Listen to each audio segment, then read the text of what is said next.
ವಚನ ಮಳೆಯಾಗಿ ಸುರಿಯುವುದು, ಸತ್ಯ ಹೂವಾಗಿ ಹರಳುವುದು. ಸತ್ಯ ಸತ್ಯವೇ, ಸತ್ಯ ಸತ್ಯವೇ, ಸತ್ಯ ಸತ್ಯವೇ. ದೇವರ ಪರಿಶುದ್ಧವಾದ ನಾಮಕ್ಕೆ ಸ್ತೋತ್ರವಾಗಲಿ. ಅಗಾಪೆ ಗಾಸ್ಪೆಲ್ ಮಿನಿಸ್ಟ್ರೀಸ್ನ ಸತ್ಯಂ ಸತ್ಯವೇ ಅನ್ನುವಂಥ ಈ ಸುವಾರ್ಥ ಸಂದೇಶಕ್ಕೆ ಕ್ರಿಸ್ತನ ಪ್ರೀತಿಯಲ್ಲಿ ನಿಮ್ಮೆಲ್ಲರನ್ನ ನಾನು ಸ್ವಾಗತಿಸುತ್ತೇನೆ. ಸತ್ಯ ಸತ್ಯವೇ, ಸತ್ಯ ಸತ್ಯವೇ. ವೀಕ್ಷಕರಿಗೆ ಕ್ರಿಸ್ತನ ನಾಮದಲ್ಲಿ ವಂದನೆಗಳು. ಪ್ರಿಯರೇ, ಕಳೆದ ಸರದಿಯಲ್ಲಿ ನಾನು ನಿಮಗೆ ಇವತ್ತಿನ ಕಾಲಕ್ಕೆ ಕ್ರಿಸ್ತನು ಪ್ರಸ್ತುತನ ಅಥವಾ ಆತನು ರೆಲೆವೆಂಟ ಅನ್ನುವಂಥ ಪ್ರಶ್ನೆಯನ್ನು ನಾನು ಕೇಳ್ತಾ ಬಂದೆ.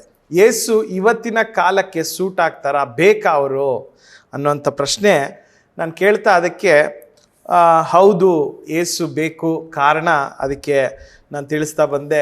ನಮ್ಮೊಳಗೆ, ಮನುಷ್ಯರ ಒಳಗೆ ಒಂದು ಶೂನ್ಯತೆ ಇದೆ. ಆ ಶೂನ್ಯತೆ ಆತನಿಂದ ತೆಗಿಲಿಕ್ಕೆ ಸಾಧ್ಯ. ಆನಂತರ ದಿಕ್ಕು ಇಲ್ಲದೇನೆ ನಾವು ಓಡ್ತಾ ಇದ್ದೀವಿ. ಆ ದಿಕ್ಕು ಕ್ರಿಸ್ತನೇ ಆಗಿದ್ದು ಆತನಲ್ಲಿಯೇ ನಾವು ಸಂಪೂರ್ಣರಾಗ್ತೇವೆ ಅನ್ನುವಂಥದ್ದನ್ನು, ನಮ್ಮ ಜೀವನಕ್ಕೆ ಗುರಿಯನ್ನು ಆತನು ಕೊಡ್ತಾನೆ ಎಂಬುದಾಗಿ ಹೇಳ್ತಾ ಬಂದೆ. ಅದಾದ ನಂತರ ಭಯ, ಮರಣದ ಭಯ, ಅದನ್ನು ಆತನೇ ತೆಗಿಲಿಕ್ಕೆ ಸಾಧ್ಯ. ಯಾಕಂದರೆ ಆತನ ಅದನ್ನು ಜಯಿಸಿದ್ದಾನೆ. ನಮಗೂ ಕೂಡ ಬರುವಂಥ ಕಾಲದಲ್ಲಿ ತಕ್ಕ ಸಮಯದಲ್ಲಿ ನಮಗೆ ಮರಣದ ಜಯವನ್ನು ಕೊಡ್ತಾನೆ. ಅದಕ್ಕಾಗಿ ಮರಣಕ್ಕೆ ಹೆದರುವಂಥ ಅವಶ್ಯಕತೆ ಇಲ್ಲ, ಯಾರು ಯೇಸು ಸ್ವಾಮಿಯಲ್ಲಿ ತಮ್ಮ ನಂಬಿಕೆಯನ್ನು ಇಟ್ಟಿರ್ತಾರೆ. ಹಾಗಾಗಿ ಯೇಸು ಸ್ವಾಮಿ ಬೇಕು, ಇವತ್ತಿನ ಕಾಲಕ್ಕೂ ಕೂಡ ಯೇಸು ಸ್ವಾಮಿ ಬೇಕು ಅನ್ನುವಂಥ ವಿಷಯವನ್ನು ನಾನು ಹೇಳ್ತಾ ಬಂದೆ. ಮುಂದುವರಿದು ಇನ್ನು ಕೆಲವು ಕಾರಣಗಳನ್ನು ನಿಮ್ಮೊಟ್ಟಿಗೆ ನಾನು ತಿಳಿಸಲು ಇಚ್ಛಿಸುತ್ತೇನೆ. 4ನೆಯ ಒಂದು ಕಾರಣ, ಯಾಕೆ ಯೇಸು ಇವತ್ತಿನ ಕಾಲಕ್ಕೂ ಕೂಡ ಆತನು ಪರ್ಯಾಪ್ತನಾಗಿದ್ದಾನೆ, ಆತನು ಇವಾಗಲೂ ಕೂಡ ನಮಗೆ ಬೇಕು. ಯಾಕೆ ಅಂತ ಹೇಳಿದ್ರೆ, ಮನಃಶಾಂತಿ, ಆಂತರ್ಯದಲ್ಲಿ ಸಮಾಧಾನ, ಶಾಂತಿ ನಮಗೆ ಅಗತ್ಯವಾಗಿರೋದ್ರಿಂದ ಯೇಸು ನಮಗೆ ಬೇಕು. ಮನುಷ್ಯ ನಗಲು ಪ್ರಯತ್ನಿಸ್ತಾನೆ, ಆದರೆ ಮನುಷ್ಯನ ಆಂತರ್ಯ ಕೆಲವು ಸಾರಿ ಅಳ್ತಾ ಇರ್ತದೆ. ತಾಯಿ ಮಕ್ಕಳನ್ನು ಸಾಕುವಾಗ ಎಷ್ಟೋ ನೋವು ತನ್ನ ಜೀವಿತದಲ್ಲಿ ಇರಬಹುದು. ತಂದೆ ಒಂದು ಕುಟುಂಬವನ್ನು ಪೋಷಿಸುವಾಗ ಎಷ್ಟೋ ನೋವು ಇರಬಹುದು. ಆದರೆ ಮನೆಯ ಮಕ್ಕಳ ಮುಂದೆ, ಪರಿವಾರದ ಮುಂದೆ ಆತನು ಒಂದು ಮುಗುಳ್ ನಗೆಯನ್ನು ಬೀರ್ತಾ ತಾನು ಜೀವಿಸುವಂಥವನಾಗಿರ್ತಾನೆ. ಎಷ್ಟೋ ವ್ಯಕ್ತಿಗಳು ಕೂಡ ಅದೇ ರೀತಿಯಲ್ಲಿ ಒಂದು ಸಮಾಧಾನ ಇಲ್ಲದೇನೆ, ಹೇಗೋ ತಾನು ಸಮಾಧಾನದಲ್ಲಿ ಇದ್ದೀನಿ ಅನ್ನುವಂಥ ಒಂದು ಬದುಕನ್ನು ಕಟ್ಟಿಕೊಳ್ಳುವಂಥ ಪ್ರಯತ್ನ ಮನುಷ್ಯ ಮಾಡ್ತಾ ಇರ್ತಾನೆ. ಆದರೆ ವಾಸ್ತವ ಮನುಷ್ಯನ ಜೀವಿತದಲ್ಲಿ ಸಮಾಧಾನ ಇಲ್ಲ. ಹಣದಲ್ಲಿ ಸಮಾಧಾನ ಸಿಗತ್ತೆ ಅಂತ ಹೇಳಿದ್ರೆ, ಇವತ್ತಿನ ಕೋಟ್ಯಾಧೀಶ್ವರಗಳು ಕಣ್ಣೀರಿಲ್ಲದೇನೆ, ದುಃಖ ಇಲ್ಲದೇನೆ ಅವ್ರು ಸಮಾಧಾನವಾಗಿರ್ಬೇಕಾಯ್ತು. ಹಾಗಿದಾರ? ಏನಂತೀರಿ?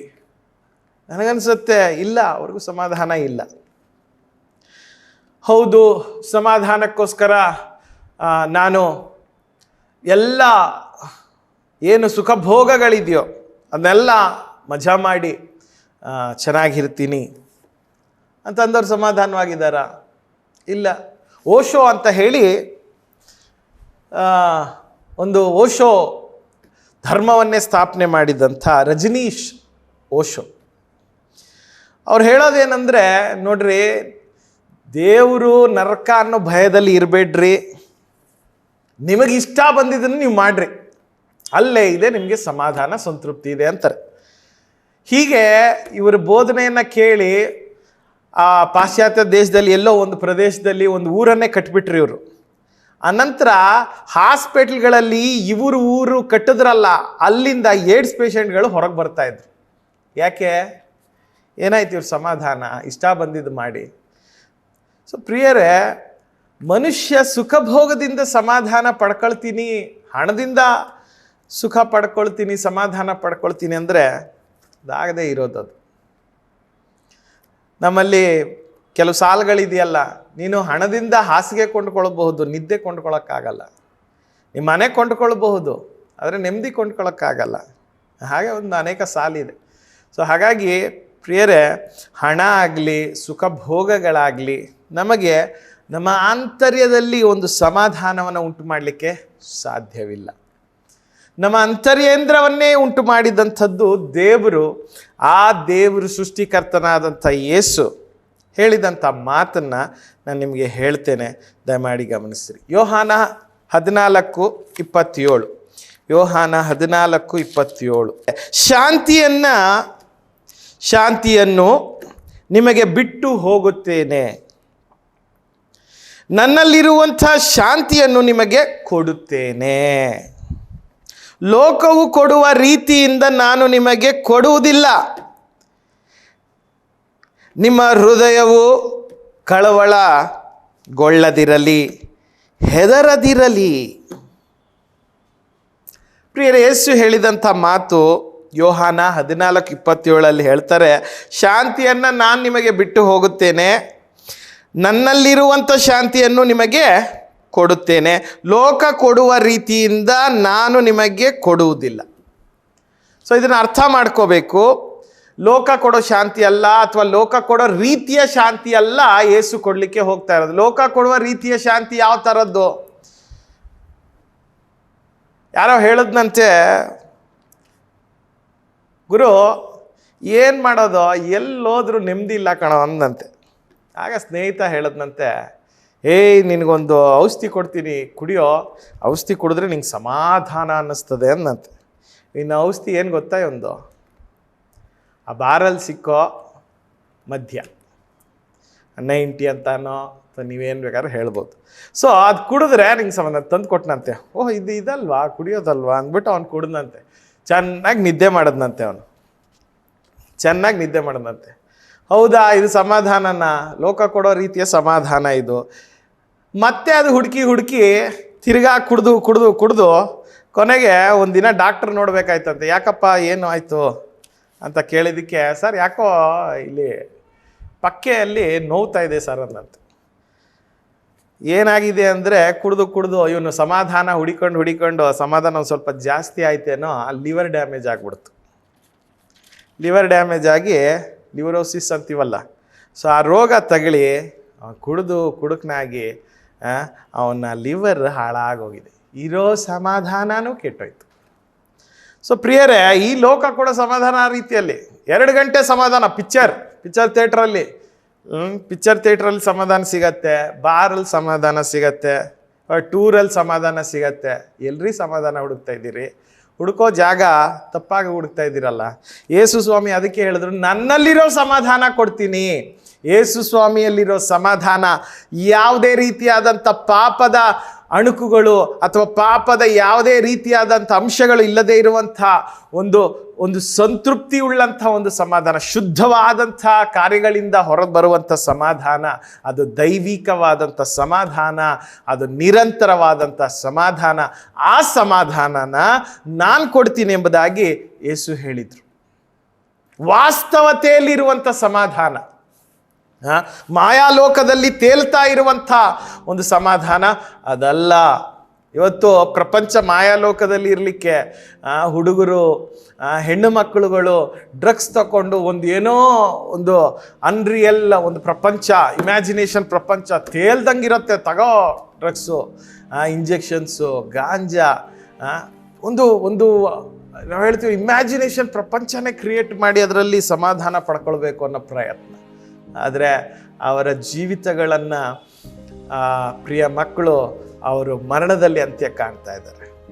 ಪ್ರಿಯರೇ, ಸಮಾಧಾನ ಈ ಲೋಕದಲ್ಲಿ ಇಲ್ಲ.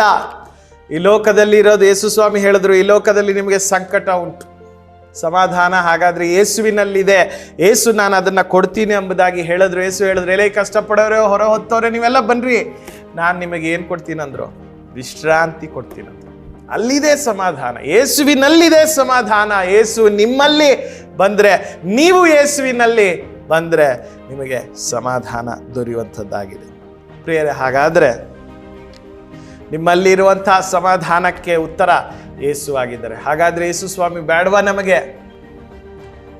ಅಸಮಾಧಾನದಿಂದ ಬಳಲ್ತಾ ಇದ್ದೀರಾ, ಯೇಸುವಿನ ಎಡೆಗೆ ಬನ್ರಿ, ನಿಮಗೆ ಸಮಾಧಾನ ಇದೆ. ನೀವು ಅಲ್ಲಿ ಅಲಿಬೇಕಾದ ಅವಶ್ಯಕತೆ ಇಲ್ಲ. ನಿಮಗಾಗಿ ಒಬ್ಬ ರಕ್ಷಕನು, ನಿಮ್ಮನ್ನು ಉಂಟು ಮಾಡಿದಂಥ, ಜಗತ್ತನ್ನ ಉತ್ಪತ್ತಿ ಮಾಡಿದಂಥ ಆ ಯೇಸು ನಿಮ್ಮನ್ನ ಕರಿತಾನೆ. ಕಷ್ಟಪಡ್ತಾ ಇರೋ ಮಗುವೆ, ಬಳಲ್ತಾ ಇರುವಂಥ ಮಗುವೆ, ನಾನು ನಿನ್ಗೆ ವಿಶ್ರಾಂತಿ ಕೊಡ್ತೀನಿ. ಆ ಒಳಗಿನ ಅಂತರೇ ಸಮಾಧಾನ. ಯೇಸುವಿನಲ್ಲಿರುವಂಥ ಸಮಾಧಾನ ನೀವು ಹುಡುಕಿದ್ರೂ ಸಿಗೋದಿಲ್ಲ ಪ್ರಿಯರೇ. ಯೇಸುವಲ್ಲಿ ಅದು ಇರುವಂಥವ್ರಿಗೆ ಸಾಧ್ಯ. ಹಾಗಾದರೆ ನೀವು ಅದನ್ನು ತಿಳಿಬೇಕಾಗಿದೆ.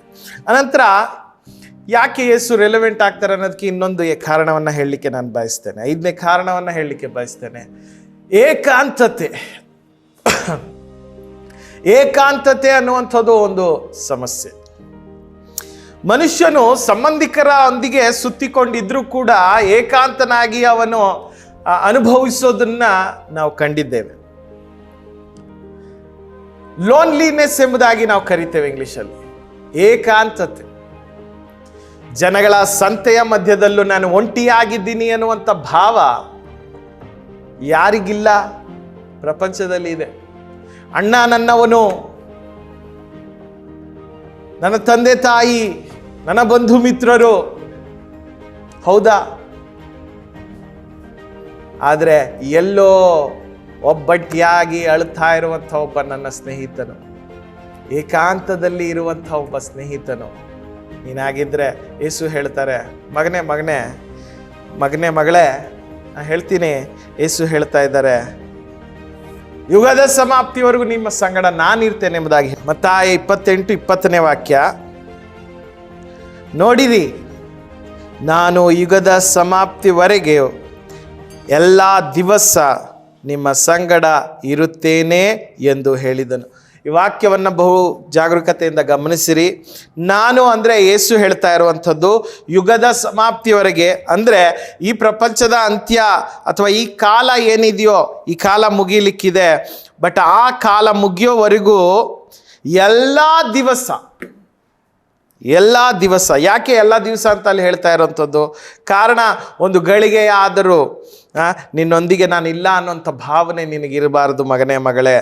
ನಾನು ನಿನ್ನೊಂದಿಗಿದ್ದೇನೆ, ಎಲ್ಲ ದಿವಸ ನಿಮ್ಮ ಸಂಗಡ ಇರುತ್ತೇನೆ ಅಂದರು. ಯೇಸುವನ್ನ ನಂಬಿದಂಥ ಪ್ರಿಯ ಮಕ್ಕಳಿಗೆ ಯೇಸು ಹೇಳ್ತಾ ಇರೋದು, ನಾನು ನಿಮ್ಮ ಸಂಗಡ ಇರ್ತೇನೆ. ಒಂಟಿಯಾಗಿ ನೀನು ಈ ಪ್ರಪಂಚದಲ್ಲಿ ನೀನು ಇರೋದಾದರೆ, ನಾನು ಒಂಟಿಯಾಗಿ ಏಕಾಂತನಾಗಿದ್ದೇನೆ, ಒಬ್ಬಂಟಿಗನಾಗಿದ್ದೇನೆ ಎಂಬುದಾಗಿ ನೀನು ಚಿಂತಿಸ್ತಾ ಇರುವಂಥ ವ್ಯಕ್ತಿಯಾಗಿದ್ದರೆ, ಯೇಸು ನಿನಗಾಗಿ ಹೇಳ್ತಾ ಇದ್ದಾನೆ, ನಾನು ನಿನ್ನೊಂದಿಗೆ ಎಲ್ಲ ದಿವಸ ಇರ್ತೇನೆ ಎಂಬುದಾಗಿ ಹೇಳ್ತಾ ಇದ್ದಾರೆ. ಹಾಗಾದರೆ ಇಂಥ ಯೇಸು ನಿನಗೆ ಬೇಡವಾ?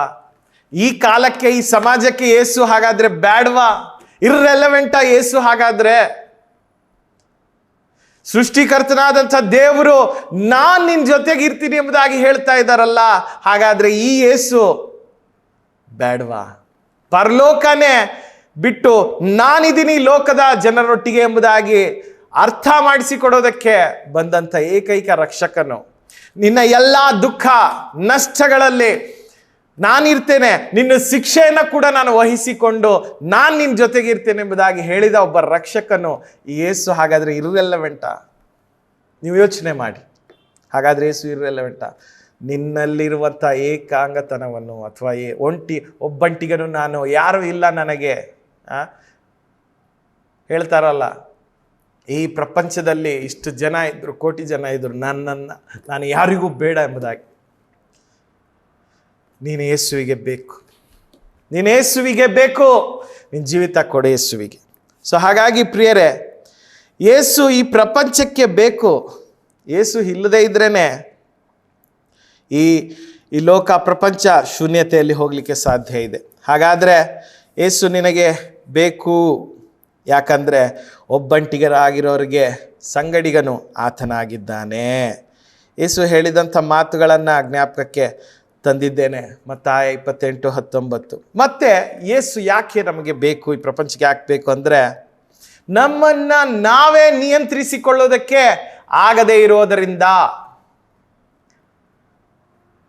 ನಮ್ಮನ್ನು ನಾವೇ ಆಳೋದಕ್ಕೆ ಆಗ್ತಾ ಇಲ್ಲ. ನಮ್ಮನ್ನ ನಾವೇ ಆಳಕ್ಕೆ ಆಗ್ತಾ ಇರೋದ್ರಿಂದ, ನಮ್ಮನ್ನ ಆಳಿ ಆಳಿ ಹಾಳಾಗೋಗಿರೋದ್ರಿಂದ ನಮಗೆ ಯೇಸು ಬೇಕು.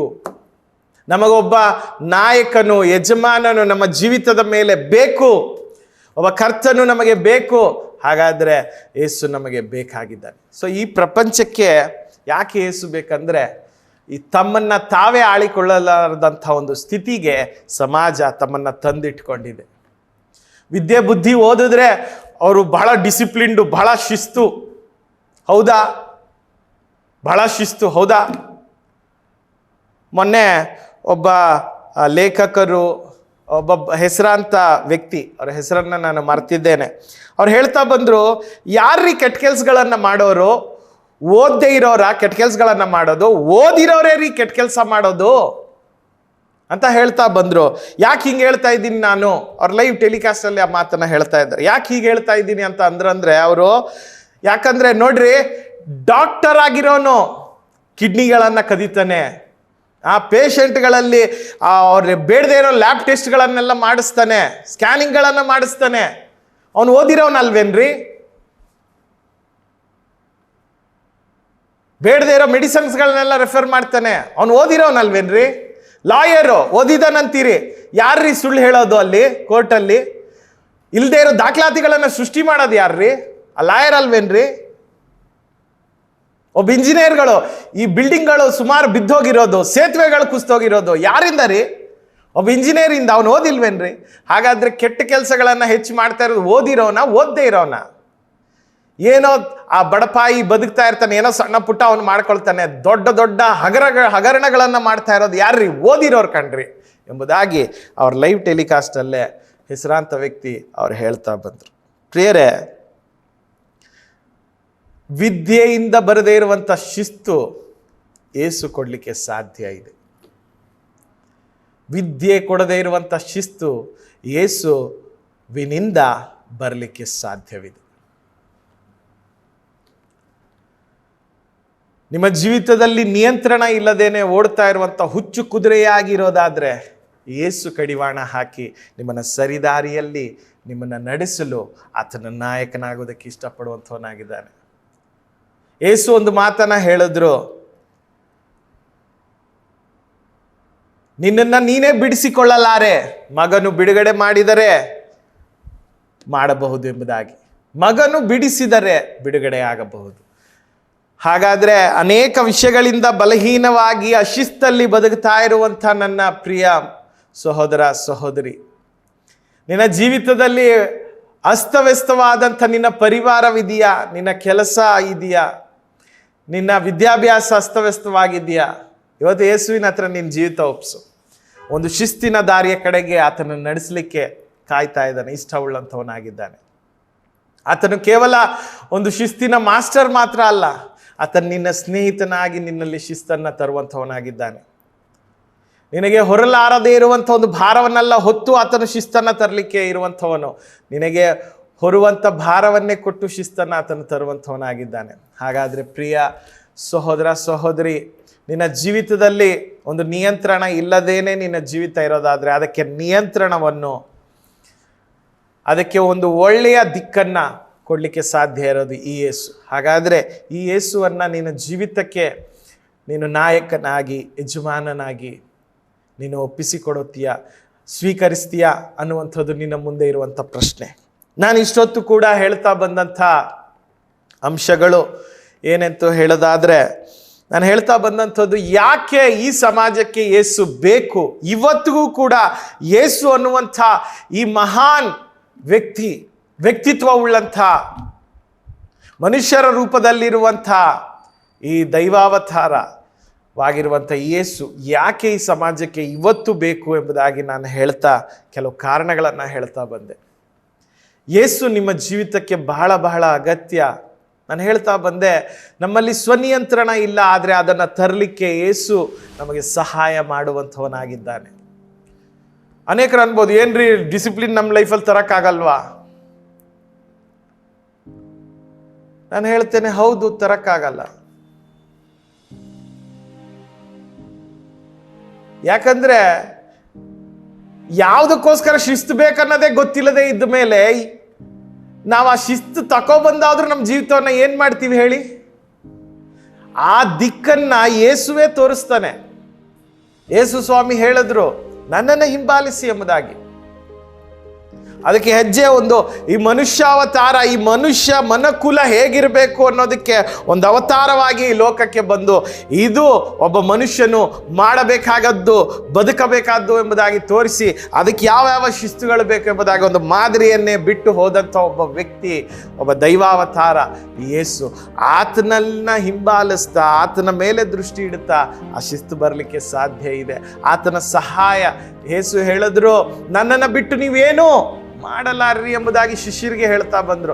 ಇದೇ ಮಾತು ಸಮಾಜಕ್ಕೂ ಕೂಡ, ಯೇಸುವನ್ನ ಬಿಟ್ಟು ನಾವೇನಾದ್ರೂ ಒಂದು ಸಾಧನೆ ಮಾಡ್ತೀವಂದ್ರೆ ಆ ಪ್ರಪಂಚಕ್ಕೆ ಸೀಮಿತವಾದಂಥ ಒಂದು ಸಾಧನೆ ಮಾಡಲಿಕ್ಕೆ ಸಾಧ್ಯ. ಆದರೆ ಅದು ನಮ್ಮ ಜೀವಿತದಲ್ಲಿ ತಾತ್ಕಾಲಿಕವಾದಂಥ ಸುಖ ಸಂತೋಷ ತರಬಹುದು.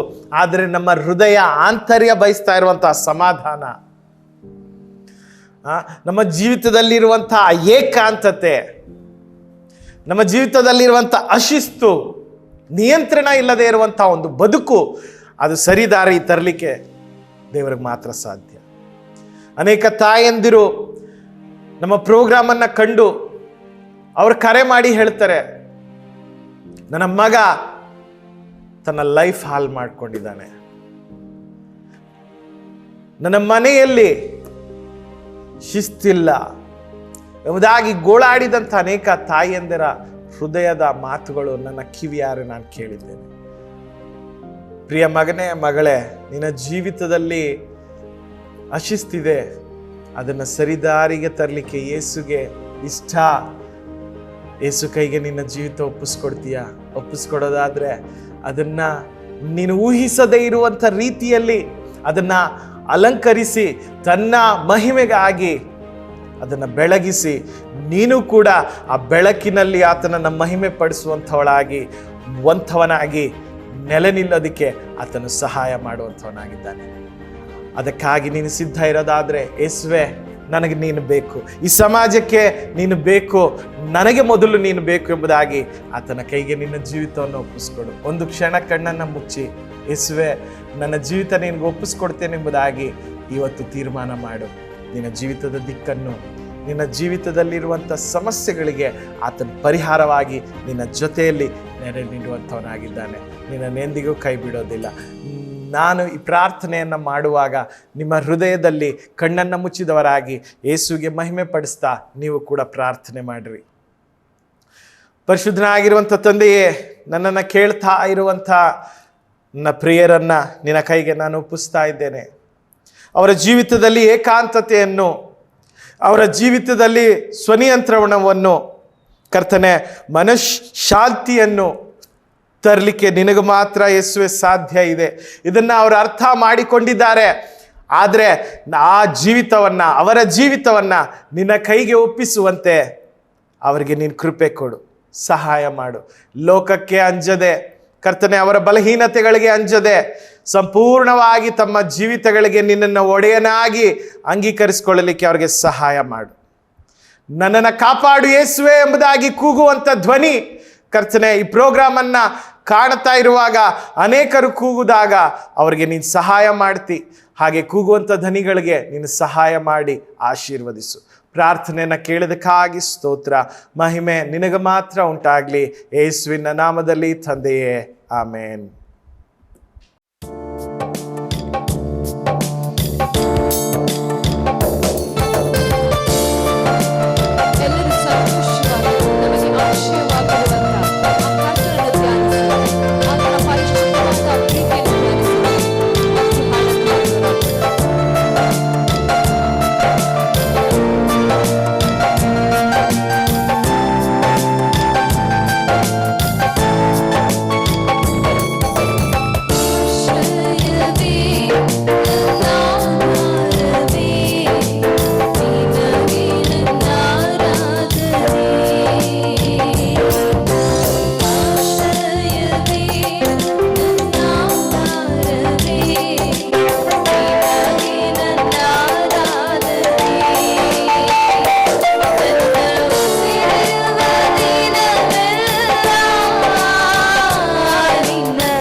ಪ್ರೋಗ್ರಾಮ್ ನಿಮಗೆ ಆಶೀರ್ವಾದವಾಗಿದೆ ಎಂದು ನಾವು ನಂಬುತ್ತೇವೆ.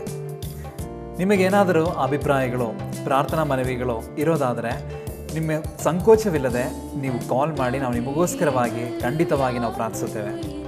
ನೀವು ನಮ್ಮನ್ನು ಭೇಟಿ ಮಾಡಬೇಕಾದಂಥ ವಿಳಾಸ ಸತ್ಯಂ ಸತ್ಯವೇ, ಅಗಾಪೆ ಗಾಸ್ಪಲ್ ಮಿನಿಸ್ಟ್ರೀಸ್, ಮತ್ತಿಕೆರೆ, ಬೆಂಗಳೂರು 54. ಈ ಅಡ್ರೆಸ್ನಲ್ಲಿ ನೀವು ನಮ್ಮನ್ನು ಭೇಟಿ ಮಾಡಬಹುದು.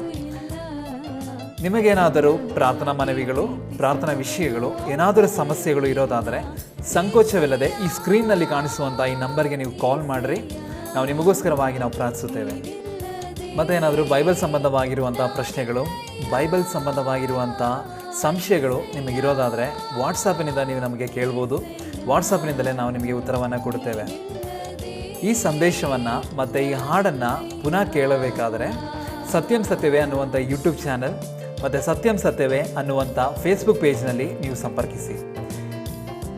ಈ ಸಂದೇಶವನ್ನು ನಿಮಗೆ ಆಶೀರ್ವಾದವಾಗಿದ್ದರೆ ನಿಮ್ಮ ಸ್ನೇಹಿತರಿಗೂ ನೀವು ಇದನ್ನು ಶೇರ್ ಮಾಡಿರಿ. ಈ ಶುಭವಾರ್ತೆಯಲ್ಲಿ ನೀವು ಸಹ ಪಾಲ್ಗೊಂಡ್ರಿ. ದೇವರು ನಿಮ್ಮನ್ನು ಹೆಚ್ಚಾಗಿ ದೇವರು ನಿಮ್ಮನ್ನು ಆಶೀರ್ವಾದ ಮಾಡಲಿ. ದೇವ್ರ ನಾಮಕ್ಕೆ ಸ್ತೋತ್ರವಾಗಲಿ. ಆಮೇನ್. ವಚನ ಮಳೆಯಾಗಿ ಸುರಿಯುವುದು, ಸತ್ಯವಾಗಿ ಹರಳುವುದು. ಸತ್ಯ ಸತ್ಯವೇ, ಸತ್ಯ ಸತ್ಯವೇ, ಸತ್ಯ ಸತ್ಯವೇ. ಕಾರಣ ಒಂದು ಗಳಿಗೆಯಾದರೂ ನಿನ್ನೊಂದಿಗೆ ನಾನಿಲ್ಲ ಅನ್ನೋಂಥ ಭಾವನೆ ನಿನಗಿರಬಾರದು. ಮಗನೇ, ಮಗಳೇ, ನಾನು ನಿನ್ನೊಂದಿಗಿದ್ದೇನೆ, ಎಲ್ಲ ದಿವಸ ನಿಮ್ಮ ಸಂಗಡ ಇರುತ್ತೇನೆ ಅಂತ ಯೇಸುವನ್ನ ನಂಬಿದಂಥ ಪ್ರಿಯ ಮಕ್ಕಳಿಗೆ ಯೇಸು ಹೇಳ್ತಾ ಇರೋದು, ನಾನು ನಿಮ್ಮ ಸಂಗಡ ಇರ್ತೇನೆ.